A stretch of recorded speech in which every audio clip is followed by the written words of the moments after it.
고사 죄사함 받아 나의 모든 것 다 변했네. 지금 내가 가는 길 전부 길이요 주의 피로 내 죄가 씻겼네. 나의 모든 것 변하고 그 피로 구속받았네. 하나님은 나의 구원 되시오니 내게 정죄함 없겠네. 주님 맑은 빛 되사 어둠에 지니 나의 모든 것 다 변했네.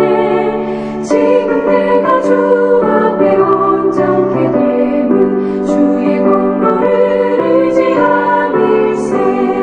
나의 모든 것 변하고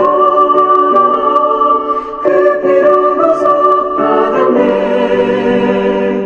하나님은 나의 구원 되시오니 내게 정죄함 없겠네. 내게 성령 임하고 그 크신 사랑 나의 맘에 가득 채우며 모든 공포 내게서 물리치시니 내 맘 항상 주 안에 있겠네. 나의 모든 것 변하고 그 피로 구속받았네. 하나님은 나의 구원 되시오니 내게 정죄함 없겠네. 오늘 우리들에게 주시는 하나님 말씀은 마가복음 14장 66절에서 72절 말씀입니다. 베드로는 아랫뜰에 있더니 대제사장의 여종 하나가 와서 베드로가 불 쬐고 있는 것을 보고 주목하여 이르되 너도 나사렛 예수와 함께 있었도다 하거늘 베드로가 부인하여 이르되 나는 내가 말하는 것이 무엇인지 알지도 못하고 깨닫지도 못하겠노라 하며 앞뜰로 나갈새 여종이 그를 보고 곁에 서 있는 자들에게 다시 이르되 이 사람은 그 도당이라 하되 또 부인하더라. 조금 후에 곁에 서 있는 사람들이 다시 베드로에게 말하되 너도 갈릴리 사람이니 참으로 그 도당이니라. 그러나 베드로가 저주하며 맹세하되 나는 너희가 말하는 이 사람을 알지 못하노라 하니 닭이 곧 두 번째 울더라. 이에 베드로가 예수께서 자기에게 하신 말씀 곧 닭이 두 번 울기 전에 내가 세 번 나를 부인하리라 하심이 기억되어 그 일을 생각하고 울었더라. 아멘. 사랑하는 성도 여러분, 주의 크신 은총이 충만하기를 축원드립니다. 예수님을 배반했던 두 제자가 있었는데요. 한 사람은 가룟 유다요. 또 다른 한 사람은 베드로입니다. 가룟 유다는 은 30을 받고 예수님을 유대의 종교 지도자에게 팔아넘겼죠.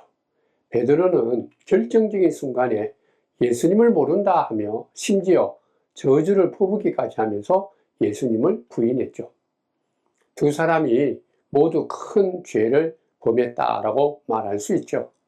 그런데 놀랍게도 성경에 보면 두 사람의 그 마지막은 매우 달랐던 것을 알 수 있습니다. 사도행전에 보면 가룟 유다와 베드로의 그 삶을 쭉 우리가 살필 수가 있는데요. 베드로는 초대교회에 아주 훌륭하고 위대한 영적인 지도자였지만은 반대로 가룟 유다는 목을 매달아서 자신의 삶을 마감했다. 그렇게 기록하고 있습니다. 도대체 무엇이 이런 차이를 만들어냈을까요? 실수와 실패는 동일했는데 무엇이 각자의 이 삶의 끝을 이렇게 다르게 만든 것일까요? 우리가 살다 보면 실수도 하고 실패를 하는데 그것을 어떻게 생각하느냐에 따라 그의 삶이 달라집니다. 실수와 실패를 삶의 밑거름으로 삼아서 우리가 회복하느냐, 아니면 계속적으로 실수의 구렁텅이에 빠져 있느냐, 여러 가지 이유 때문에 우리가 얘기할 수 있겠지만은 오늘 본문을 통해서 우리 두 사람의 결정적인 차이를 얘기해 본다면은 눈물이다. 그렇게 말할 수 있습니다. 한 사람은 통곡했습니다. 가슴을 치면서 울었습니다. 그러나 다른 한 사람은 자기 자신에게 화가 나서 울분은 터뜨렸지만은 통곡은 하지 않았습니다. 울어야 할 때 울지 않았다라는 것이죠. 베드로는 오늘 성경 말씀에 있듯이 통곡하면서 깊은 이 심년에서 깊은 죄에서 빠져나올 수 있었지만은 가룟 유다는 계속해서 그 깊은 이 죄악의 속에서 허우적거리기만 하다가 그만 그 안에 머물고 말하는 것이죠. 성도 여러분, 특별히 믿는 자가 예수의 이름으로 하나님 앞에 나가서 흘리는 눈물은요, 내 자신을 솔직하게 나타내는 것입니다. 내 자신이 완전히 하나님 앞에 벌거벗은 몸으로 나아가는 것이 눈물이에요. 그러니까 우리가 예수 이름으로 하나님 앞에 나와서 통곡을 할 때 그때야서야 진정으로 내가 누구인지, 또 무엇을 했는지, 그리고 또 우리가 기도하는 그 하나님은 어떤 분인지를 그때서야 우리가 깨닫게 되는 것입니다. 이 독일의 안과협회 보고에 의하면요, 1년에 이 남자는 여자의 한 4분의 1이나 5분의 1 정도밖에 울지 않는다고 그럽니다. 이 우는 이 횟수뿐만 아니라 한 번 울 때 그 시간 차이도 있다고 그럽니다.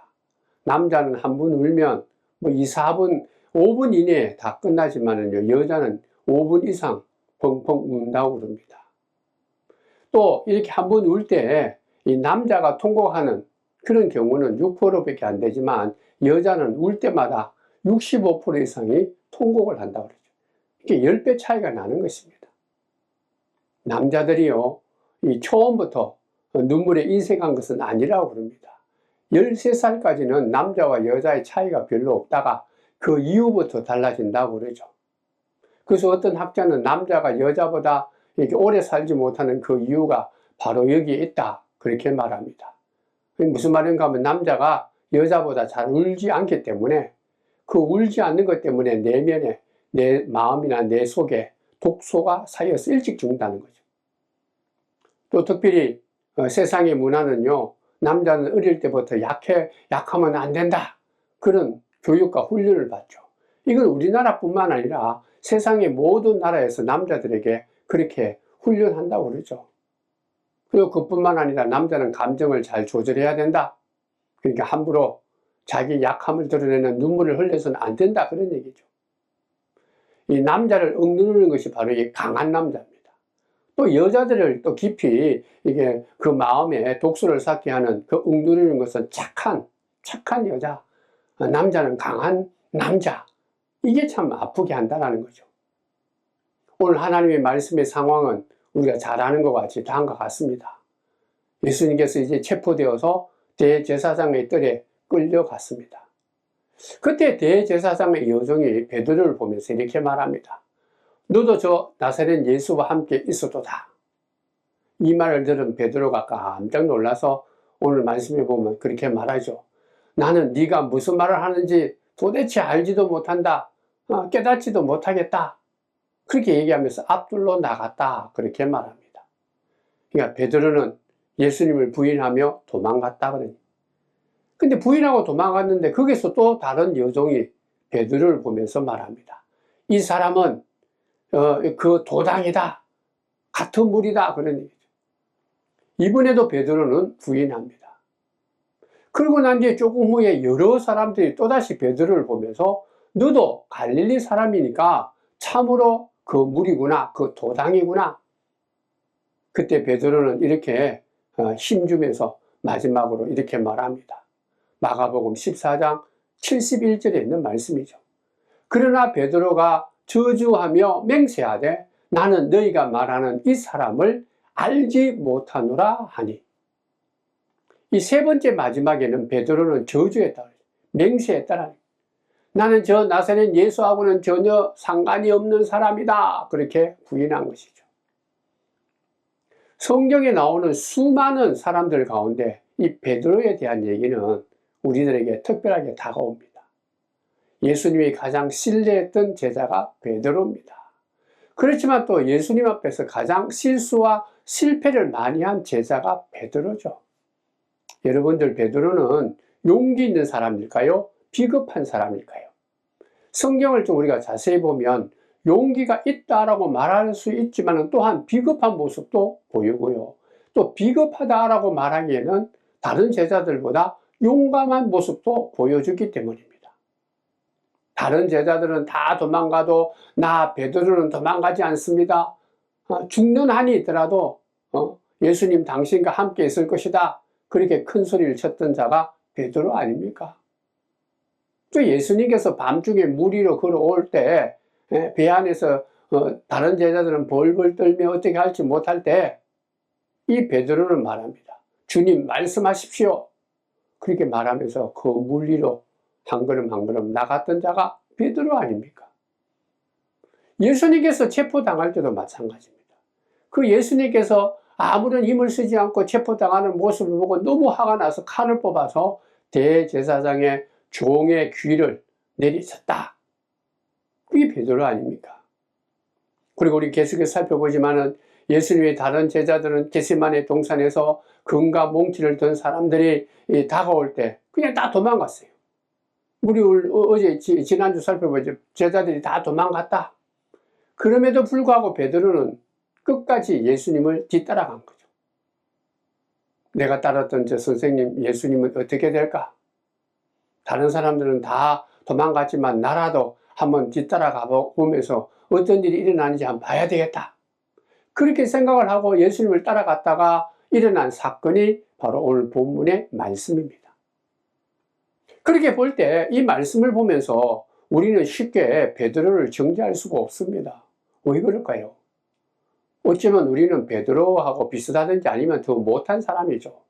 그러니까 뭐 베드로는 참 비겁한 사람이다, 어리석은 사람이다, 그렇게 말할 수 없는 것입니다. 다른 제자들은 다 도망갔지만 그래도 멀찍이 따라갔지만 그래도 예수님을 따라갈 용기라도 조금이라도 있었던 자가 베드로이기 때문입니다.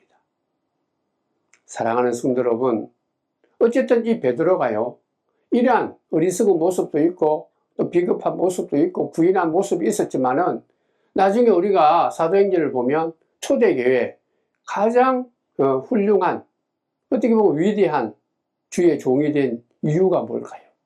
그게 바로 오늘 본문에 있는 내용입니다. 눈물 때문이다.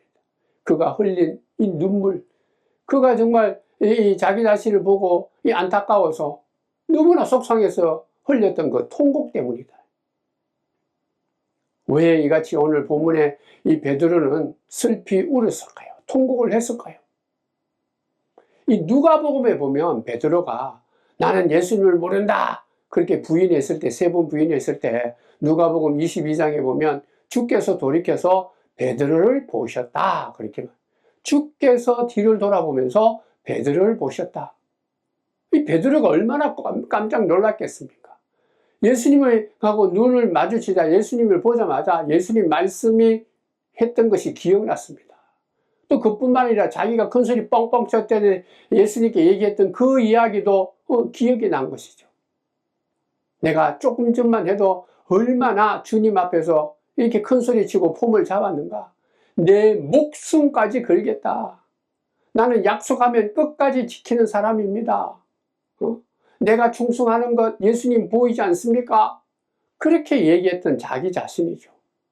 자기가 정말 지금 이렇게 세 번씩이나 부인하고 맹세하면서 비겁한 모습을 보여줄 수밖에 없던 자기 자신, 그 모습을 보면서 좀 전에 얘기했던 그 모든 얘기, 나는 끝까지 당신을 따르겠다, 죽기라도 하겠다, 충성하겠다 라는 그 모든 것들이 한순간에 다 무너진 것을 보고 베드로는 예수님을 보는 순간에 충격을 받은 거죠. 왜 그랬지? 내가 왜 이런 얘기를 했을까? 예수님께서 십자가의 순환을 당하는 거 보면서 내가 왜 그렇게 했을까? 겁이 나서, 두려워서, 나도 혹 예수님처럼 재판을 받고 죽음에 몰리지 않을까? 그러한 자기 자신을 보면서 울었다라는 것이죠. 분명한 사실은 우리도 살다 보면 실수하고 부끄러운 일을 하게 되면 내가 낙심하게 되죠. 내 자신의 모습이 싫어지고 미워지지 않습니까? 어떻게 이럴 수가 있느냐 그러니. 그래도 괜찮은, 이 정도면 괜찮게 살았다. 이 정도면 다른 사람은 몰라도 나는 그래도 괜찮다. 그렇게 내 자신이 스스로 내 자신을 생각했는데, 이 한없이 비겁하고 무너지는 그런 모습을 볼 때, 자기 자신을 볼 때 이 낙심하게 되는 거죠. 낙심이 아니라 싫고 미워하게 되는 거예요. 이 베드로는요, 3년 동안이나 예수님을 따랐던 그런 수제자 아닙니까? 정말 예수님을 위해서 충성하고 헌신하고 또 바른 신앙 고백도 하고 칭찬도 받았던, 용감하기도 했던 그런 이 베드로였는데, 그리고 예수님과 3년 동안 동고동락하면서 엄청난 깊은 교제와 관계를 맺었는데, 한순간에 나는 저 사람을 모른다, 저주까지 하면서 부인했다. 앞서서 나는 당신을 위해서 충성하겠습니다 큰 소리 했던 것이, 이제는 나는 저 예수를 모릅니다 그렇게 큰 소리 쳤다라는 거죠.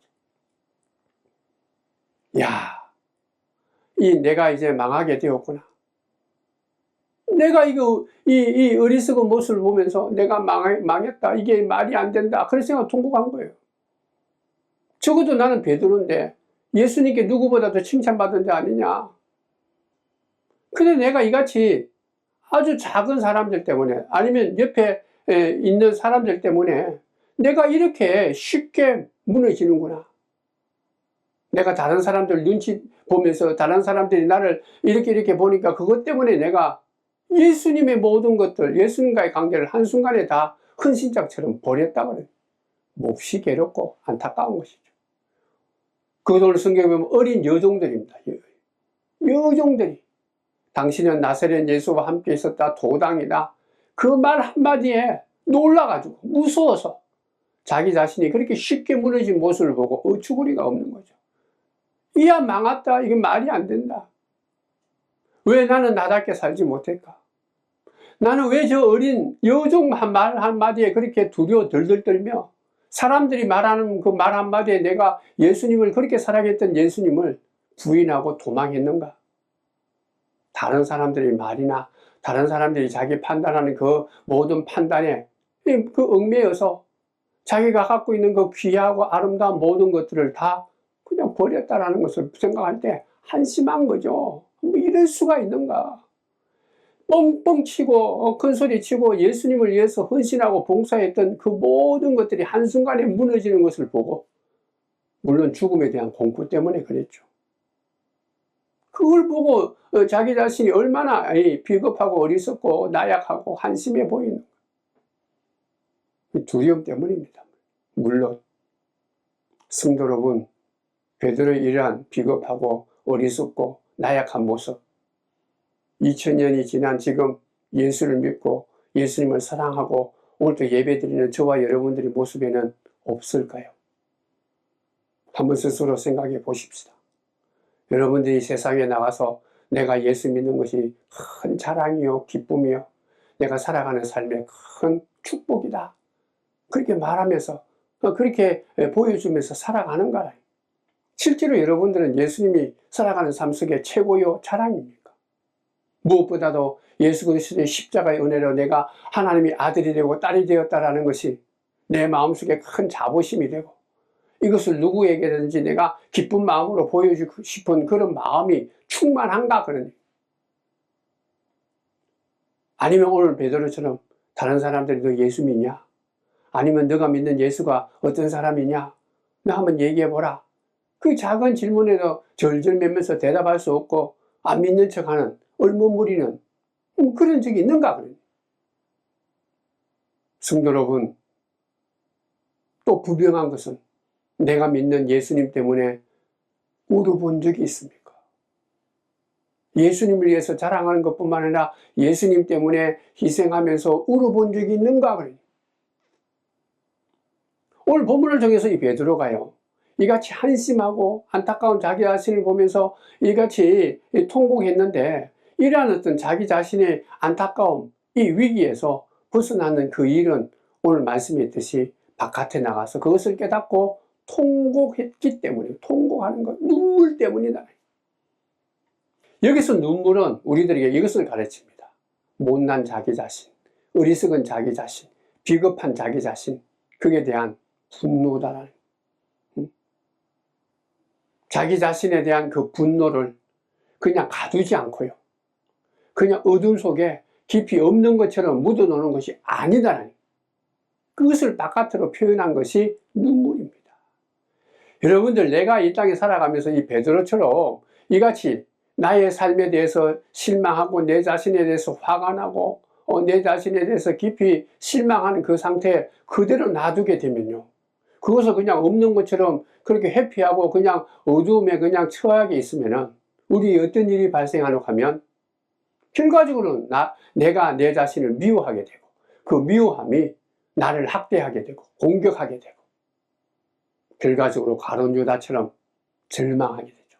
좌절 가운데 빠지게 되어서 마지막에는 스스로 정말 어리석은 목숨을 끊는 그런 참 어두운 곳에 처하게 된다. 오늘 이 시간 전에 여러분들이 한 가지 말을 하려고 합니다. 우려야 할 때는 우려야 합니다. 슬퍼할 때는 슬퍼해야 돼요. 애통하고자 하는 마음이 있을 때는 애통해야 된다는 거죠. 언제 내 모습이 어리석을 때, 내 모습이 진정으로 하나님 앞에 너무나 어리석고 비겁하고 나약할 때, 내가 예수와 함께 살아갔던 것이 자랑스럽지 않고 영적으로 나태해지고 영적으로 병들어 있을 때, 내 자신이 있는 모습 그대로 솔직하게 예수 이름으로 하나님 앞에 나가서 우려야 할 때는 우려야 돼요. 내 모습을 우리가 바로 보고 예수 이름으로 하나님 앞에 나가서 이같이 낙심한 마음으로, 어리석은 마음으로 화나는 것으로 끝나는 것이 아니라 내 모습을 진정으로 올바르게 보고 하나님 앞에 나가서 예수 이름으로 베드로처럼 눈물을 흘릴 때, 통곡할 때 변화가 일어나는, 새롭게 되는 것입니다. 새롭게 된다는 게 뭐예요? 치유되는 것이죠. 회복이 일어난다는 거예요. 진정한 우리의 모든 정신과 육체와 영적인 것을 치유해주고 회복해주는 것은 예수님밖에 없습니다. 예수님의 그 십자가의 보혈이요 하나님의 사랑밖에 없습니다. 베드로처럼 우리가 새롭게 되고 하나님으로부터 새롭게 치유되고 새롭게 변화가 되고 회복되기를 원한다면 우리는 날마다 정직하게 예수 이름으로 하나님 앞에 나가서 우리의 본 모습, 있는 모습 그대로 하나님 앞에 통해 자복하는 시간이 있어야 된다. 기독교 교회 역사 속에서도 또 유명한 한 사람이 있죠. 어거스틴입니다. 이 어거스틴이 그의 삶을 되돌아보고 기록한 책이 하나 있죠. 참회록입니다. 그 참회록 8권에서 자신이 변화된 것을 어거스틴은 이렇게 말합니다. 내 영혼 깊숙이 숨겨져 있는 내 인생의 비참함이 그대로 내 눈앞에 드러났다. 그래서 강한 폭풍이 내 영혼을 흔들리니까 내 눈에서는 눈물이 폭우처럼 쏟아졌다. 그래서 나는 홀로 조용히 통곡했다. 나는 알지도 못하는 사이에 무화나무 아래 엎드렸고 내 눈에는 눈물이 폭포처럼 흘렸으며 그 눈물을 흘리는 그 시간이 하나님이 기뻐하는 신령한 제사가 되었다. 한마디로 어거스틴도 예수 이름으로 하나님 앞에 나가서 자기 자신의 모습을 보고 자기 영혼에 깊이 박혀져 있는 그 인생의 모든 어리석음과 비참함을 주님 앞에 다 그대로 내어놓고 그것을 하나님께 회개하는 기도를 하니까 눈물이 흘러들어요. 있는 모습 그대로 나의 연약함과 부족함을 예수 앞에, 하나님 앞에 내놓고 기도하니까 눈물이 흘리더라. 그 흘렸던 눈물이 타락하고 연약한 어거스틴을 하나님의 귀한 사람으로, 가장 귀한 믿음의 사람으로 변화시켜 주신 것입니다. 성도 여러분, 우리가 하나님 앞에서 하나님을 통해서 성령을 통해서 예수를 믿는 그 믿음으로 새롭게 되기를 원한다면 베드로처럼 오늘 우리는 솔직하게 있는 모습 그대로 내 모습을 주님 앞에 내어놓고 눈물을 흘릴 줄 알아요. 울게 될 때 하나님께서는 우리의 눈물을 걷어주시고 회복해 주시고 치유해 주시고 새롭게 해 주실 줄 믿습니다. 성도 여러분, 강한 사람, 이 콤플렉스에서 벗어나야 돼요. 나는 문제가 없어. 다 할 수 있어. 이 정도면 괜찮아. 나는 누구에도 약한 모습을 보여줄 수가 없어. 강한 사람이야. 괜찮은 사람이야. 자기 스스로 굉장히 괜찮은 사람처럼, 완벽한 사람처럼, 부족함이 없는 사람처럼, 다른 사람에 있는 작은 그 티끌을 보면서는 막 비난하고, 자기 눈 안에 있는 큰 들보는 괜찮은 것처럼, 내로남불. 내가 하면 노웨스요. 다른 사람이 하면 불륜이다라고 말하듯이 자기를 꼼꼼히어서 자기가 최고인 것처럼 생각하는 것. 그걸 주님 앞에 솔직하게 내어놓고 우려야 된다. 나는 다른 사람들이 뭐라고 하든 또 나를 어떻게 판단을 하든 나는 그게 연연하지 않고 나는 잘 살 수 있다. 뭐 그렇게 얘기하지만 금방 무너지지 않습니까? 나의 연약함, 나의 부족함, 나의 어리석음을 예수 이름으로 내어놓고 이제는 더 이상 그렇게 큰 소리 치지 않겠습니다. 나의 참된 모습을 보게 해주시고 내가 정말 이제는 내 힘이나 내 능력이나 내 권세나 내 상식이나 내가 배운 모든 것으로 세상의 소리 판단에 휩쓸려서 살아가는 것이 아니라 나의 나된 것은 하나님의 은혜다. 내가 어떠한 모습이든 부족해도 연약해도 있는 모습대로 받아주시고 사랑하시고 너는 내 사랑하는 아들이다 딸이다라고 그렇게 인정하시는 예수님과 함께 성령과 함께 살겠습니다. 그렇게 선언하고 확신하는 것이 눈물이다라는 거예요. 새롭게 되기를 원합니까? 날마다 우리가 더욱더 예수를 닮아가면서 예수 인격으로 사람들에게 선한 영향력을 끼치고 아름다움을 보여주고 그러므로 해서 나도 이 땅에서 가장 복 있는 삶, 행복한 삶을 살기를 원합니까? 그는 예수 안에 있습니다. 예수를 통해서만 얻는다. 우리가 날마다 예수의 이름을 앞에 나가서 이같이 통해 자복할 때 내 자신을 바로 보고 내 자신의 모습을 솔직하게 다 내어놓고 우리가 기도할 때 하나님께서는 우리들을 새롭게 하시는 거예요. 그러므로 오늘 베드로가 흘렸던 이 눈물은 바로 내 자신에 대한 회개일 뿐만 아니라 내 자신을 새롭게 회복하고 이 땅에서 가장 복 있게 살아가는 가장 귀한 믿음의 도구인 것입니다. 성도 여러분, 답답하고 깝깝하고 화가 나고 어찌할 줄 몰라서 우리가 정말 안절부절하는 이때 살다 보면 울고 싶을 때 있지 않습니까? 그렇다면 우리는 믿는 자로서 예수 이름으로 하나님 앞에서 우셔야 돼요. 흘러나온 눈물, 이 한숨, 모든 것 있는 그대로 놔두지 말고 속에 넣는다고 없어지는 게 아니에요. 그 무시한다고 없어지는 게 아니다. 그 모든 거 있는 그대로 솔직하게 하나님 앞에 다 내어놓는다면 그때 우리는 진정한 울음과 함께 기도가 되고 그 울음과 함께 기도하는 것이 진심이 되고 진실한 것이 돼요. 그러므로 인해서 그 눈물은 나를 새롭게 하는 것입니다. 나를 되찾게 하고 회복하게 하고 치유하게 되고 내 마음에 끝없는 죄의 찌꺼기, 어리석은 찌꺼기, 눈물의 찌꺼기가 다 배출되게 되고 온전하게 되는 것입니다. 성도 여러분, 우리가 늘 행복하기를 원하죠. 행복이 우리 삶의 정말 궁극적인 목적처럼 사람들이 얘기하지 않습니까? 삶의 목적이 뭐예요? 행복하게 사는 거다. 여러분들 진정으로 행복한 삶 예수 안에 있는 거예요. 성령과 함께 할 때 행복의 삶이 있는 거죠. 근데 그 예수 안에 성령과 함께 살아가는 하루하루의 삶 속에서 그것을 찾기 위해서는 우리가 날마다 하나님 앞에 나와서 우는 심정이 돼야 돼요.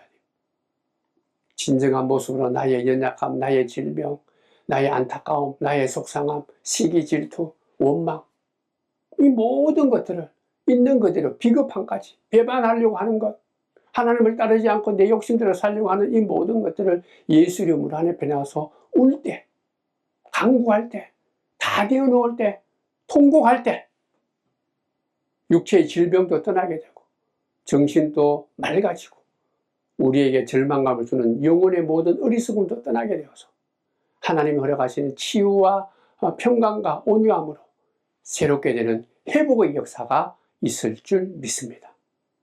성도 여러분, 강한 사람, 나는 다 할 수 있다, 괜찮다. 하나님 앞에는 그런 걸 다 내려놓아야 돼요.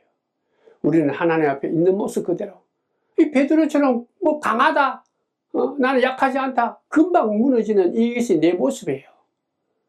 우리들도 베드로처럼 후회하지 않는 삶을 살기를 원한다면 가장 멋지고 값진 삶을 살기를 원한다면, 이 가룟 유다처럼 후회만 하다가 그냥 끝나는 인생이 아니라 우리가 날마다 그래도 살아가는 삶 속에서 희망과 희망을 갖고 이 평강을 갖고 복 있는 삶을 살기를 원한다면 베드로처럼 해야 돼요. 늘 예수 이름으로 하늘 앞에 나가서 내 자신을 위해서, 가정을 위해서, 교회를 위해서, 내 사랑하는 식구들을 위해서, 나와 늘 만나는 이 일터를 위해서, 그리고 이 나라 이 민족을 위해서 하나님 앞에 솔직하게 울면서 간절한 마음으로 기도하고 간구할 때 하나님께서는 우리들에게 새롭게 해주시고 새로운 사명과 용기와 힘과 능력을 허락해 주실 줄 믿습니다. 기도하겠습니다. 하나님, 오늘 베드로의 이 모습을 보면서 우리가 늘 날마다 무엇보다도 하나님의 은혜 가운데 살아가는 믿음의 사람, 하나님의 백성인 것을 기억을 하고 예수 이름으로 하나님 앞에 나와서 정직하게, 솔직하게, 온전하게 내 모습을 있는 그대로 다 내어놓고 통에 자복하는, 통곡하면서 눈물을 흘리는 그런 귀한 믿음의 사람들 다 되게 도와주셔서 우리가 흘리는 이 눈물로 말미암아 내 자신이 치유받고 우리 가정이 새롭게 되고 우리 교회가 주의 사명을 새롭게 감당하고 온 세상에 주의 은혜와 사랑과 주의 역사가 드러날 수 있는 우리의 눈물의 기도, 통곡의 기도가 될 수 있도록 우리가 날마다 쉬지 않고 언제나 어디서나 내 자신이 본 모습을 바라보면서 있는 그대로 나는 강하다, 부족함이 없다, 다 할 수 있다, 그게 아니라 우리는 날마다 내 자신의 본 모습을 보면서 예수 앞에서,